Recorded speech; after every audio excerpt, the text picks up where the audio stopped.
Welcome back. What a game last night, man. I told you guys what I thought would happen, and boy, did it turn out even more spectacular than I could have imagined. Let's talk about it. Saquon! Touchdown!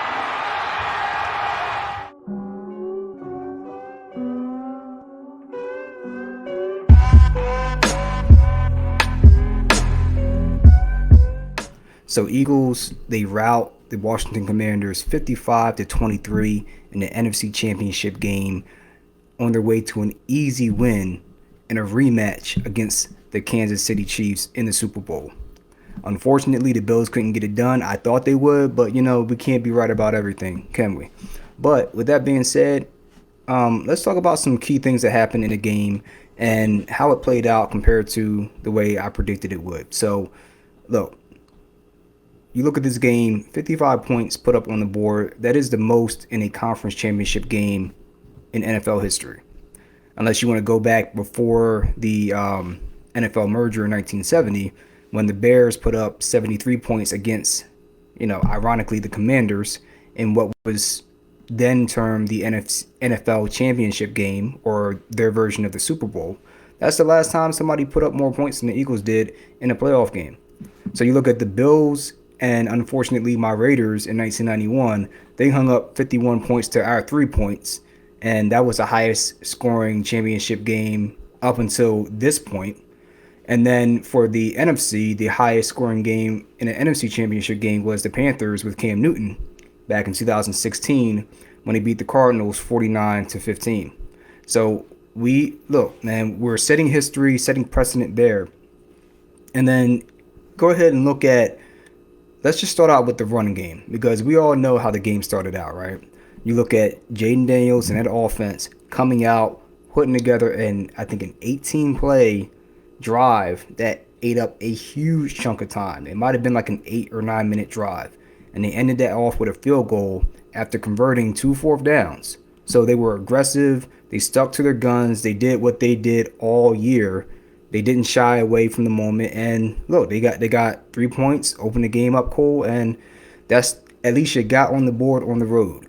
And then we immediately come back and we have a pretty good return. I believe that was by Will Shipley. Regardless, the next play, you have 2 things that really stuck out to me. First off, and I've been calling for this all year, if not since we've had Sirianni and Hurts, in the helm together, why don't they run any plays from under center? Everything's from shotgun. Everything's from pistol. You never run any I formation, single back, nothing. First thing they do is come out in a bunch formation from the single back formation. And just seeing that, I was like, ooh, that's different. And then they immediately proceed to motion Schmitty to the right side of the field, clearing out a cornerback, just taking one extra person out of the play. And then they proceed to run a toss play to the left side. A.J. Brown has a beautiful block, ends up essentially wiping out 3 guys, and Saquon Barkley takes it 60 yards to the house. Not only does he get the first down, but he ends up breaking not 1 but 2 tackles on a spin move that kind of looks like, if you look up NFL films, look up Barry Sanders runs, the top 50, and there's one in there where he has a spin move, and it might have been against Washington as well, where he spins and both defenders just twirl off of him in different directions. And the same thing happened with Saquon, and he proceeds to cut it right up the field after the spin move and leaves everybody in the dust. 7-3. How are they going to respond to that? It took you 7 to 8 minutes to get 3 points with everything you had, and then within one play, boom, over to the house. And that set the tone. And from that point on, they knew what time it was. We knew what time it was. So, that ground game, it absolutely ate them alive. And this was a point that I made in my video, in my pregame video. And I talked about with Daron Payne out, you already have a bad run defense for the Commanders. How in the hell were they going to stop the Eagles running game with him out on top of not being a good run defense? And the answer was they weren't. So that 60-yard run was just one out of the 229 yards that they put up on the Commanders. They had no answer for this run game. Jalen Hurts, leading up to the game, we thought, how's the knee? Is he going to hold up? Is he going to wear the brace? He looked really, really good. I don't think that the lateral mobility was there to the extent that he usually has it, but straight line, no problem. No problem. We saw that on the 9-yard touchdown run. So, I mean, they just absolutely decimated them on the ground. And we had the most rushing touchdowns in the game in NFL playoff history. And we tied that with the same Bears team from 1940 with 7 touchdowns on the ground. Ironically, against the Washington Commanders, where they beat them 73-0. That was the first televised NFL championship. So it just seems like maybe this is a trend. Maybe the Commanders are just, they're getting smacked around in primetime playoff games on national TV. It is what it is, right? What can I say? But, you know, we just ran the ball all over them. And I think I think precedent might have been set again as well, because Jalen Hurts and Saquon Barkley had not 1, not 2, but 3 touchdowns apiece. I think that's the first duo to do that in the playoffs. So, I mean, they were on fire, which brings me to the offensive line. And, shout out to not just Cam Jurgens, but Landon Dickerson. Landon Dickerson, he really allowed that offensive line to stay together early on, because I don't think Cam was healthy with the back. And every time he tried to get back on the field, Landon would just wave him off, even though he could barely walk on one leg. His right leg was holding him up. By, you're 330 pounds and you're playing on one leg and you're doing a pretty damn admirable job. And it's clear that you can't really move. And then after halftime, it was obviously so bad that Cam Jurgens had to come into the game, and he played very well. I mean, one of his early plays was the tush push with a bad back. And then you have number 4, I can't remember his name. You know who I'm talking about. He kept jumping off sides 1, 2, 3 times to the point that they had to warn him about the refs possibly giving us a touchdown if he kept doing that. But, Cam Jurgens, this guy's jumping over.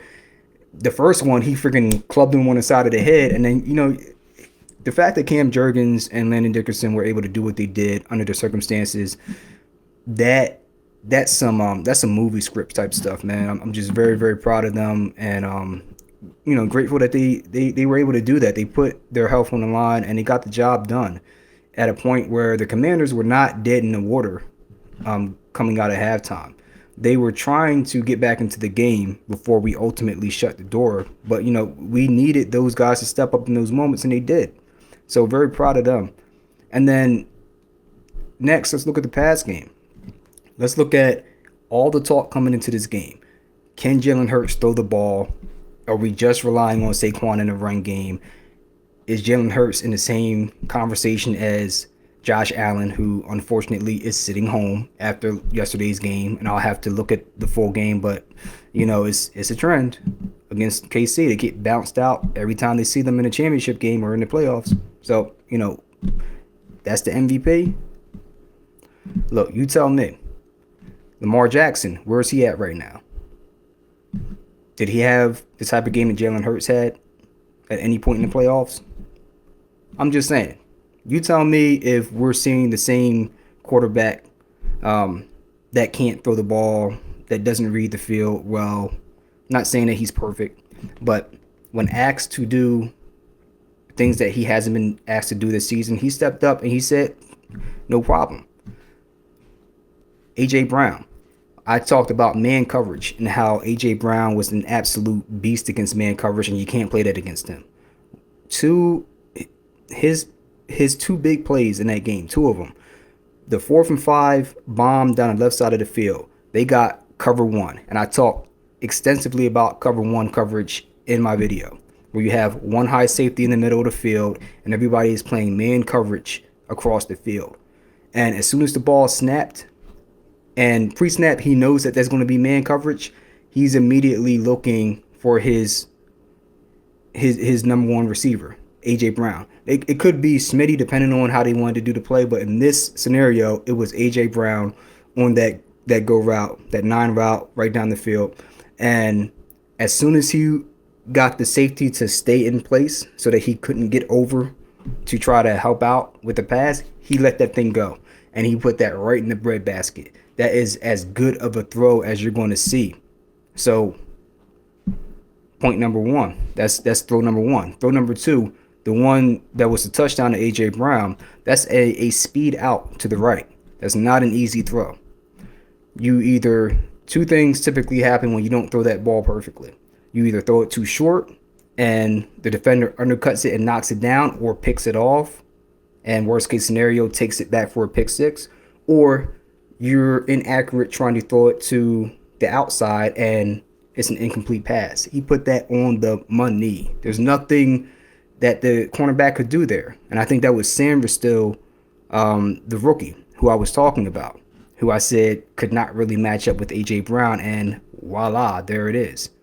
Hell, even on the pass down the sideline, Marshawn Lattimore, the cornerback they traded for from the Saints, got cooked, man. Like, they had nothing for us with man coverage. They weren't playing man coverage in the playoffs after playing it more heavily in the season. They switched over to more of a zone scheme on the back end in their secondary. And I said, hey, if you want to play some zone and try to slow down this offense, that's probably the way to go. They played man a little too much, and they got cooked, crisp, burnt toast, burnt chicken, whatever you want to call it. So, look, the passing game on point. I mean, Jalen Hurts did whatever the hell he wanted to through the air. He was 20 for 28, 246 yards, 8.8 yards per pass, 1 touchdown. He got sacked 2 times for 16 yards with a rating of 110.1. Couldn't really be stopped in this game. Whereas Jaden Daniels, despite playing, I would say, he played good. He didn't have a bad game at all, but it wasn't nearly enough. And you can tell throughout that game, they were struggling just to get first downs, and each first down seemed like they had to pay a heavy toll, whether it was a hit or whether it was a fumble, which is my next point. The defense. Our defense was getting pressure on him, even when they didn't sack him. And when they were able to try to get a little bit of momentum, turnovers, fumbles. You had the fumble where Jaden Daniels hit De'Ami Brown coming across the field, and Zach Bond, 53, you got to pay that man, because he was out of position early in the play, but he stayed with it, got around the block. And when Cooper DeJean was able to wrap up De'Ami Brown, Zach Bond came through and did what they teach you in practice. He punched the ball out. And guess who's there? Blankenship. That whole defense, they swarmed to the ball. With most of their turnovers in that game, look at how many green jerseys are in the vicinity compared to Commanders jerseys. Just look at it, and you tell me who's in a better position to get that turnover when the ball's on the ground. Like, that defense, they play solid fundamental defense. They understand angles, and most importantly, they understand leverage, how to leverage where they're at on the field and not be out of position. That's something that has been critically lacking in the past. And man, it is just, I said it in the last video and I'm saying it again, man. They know where they're supposed to be at, and they execute, and they don't make a lot of mistakes at all. They make them, but they don't make a lot of them. And they're good at cleaning up their mistakes by playing hard, physical defense. So, I mean, you had that fumble, and then you had the fumble with Eckler, man. Eckler catches the ball out of the backfield. It might have been a swing route, and he catches it near the ground, tries to get up with one hand, and with the other arm, he doesn't really have the ball secured. And guess what happens? Again, ball gets punched out by Nakobe Dean's replacement, Oren Burks, making a name for himself 2 straight weeks, man. That was a big loss, and he came in and said, you know what? I got it. Hold my beer. And he's been making plays, man. Former Packer linebacker coming in making plays and just really making sure that we don't have a hole in the ship. Whatever hole we thought we had in the ship, he plugged that up. We good. So, excellent by the defense. And then even Will Shipley, man, outside of the 57 or 58 yard run he had, he forced a fumble on a kickoff return, man. I mean, they do the little things right, the fundamentals. So, overall, just a really, really good game. And, give the Commanders credit. They came in here and they weren't scared. They played balls to the wall and tried to, throw everything they had at us. It just wasn't enough. And this team is just so solid from top to bottom that I'm really looking forward to running it back against the Chiefs in the Super Bowl. So let me know what you guys think about some of the stats I threw out, the analysis I had in the pregame video. I talked about some of these things, but the biggest one to me was, and people getting on AJ Brown for reading the book and all this, that, and the third. But I told you, man coverage against San still, or the other dude I can't pronounce his name. That's cooked chicken right there too. And Marshawn Lattimore, I thought that would be a tougher matchup. It absolutely was not. We're forever going to see the screenshot of him diving out with both hands trying to knock down that ball on the 4th and 5 catch, and it obviously didn't work. So listen, man, Eagles fly, man. We on our way. People was turned up last night. The city was popping, man. But this is just the beginning. It's not the end. We have one more game to win. All right, I'm excited. I'm happy over the win, but I'm focused, man. It's not personal. It's just business. They are a nameless, faceless opponent. That's the way I look at it. We know who they are. We know they're the Chiefs. We know that's Andy Reid and Mahomes, Travis Kelce over there, and they're trying to do the three-peat. They're trying to run it back 3 times like Jordan. We can't allow that to happen. We have to go in there and treat them like a nameless, faceless opponent. Just the next person in line, you gonna get served. That's it. It's not personal. We know it's going to be a tough task, but that's what it is every week.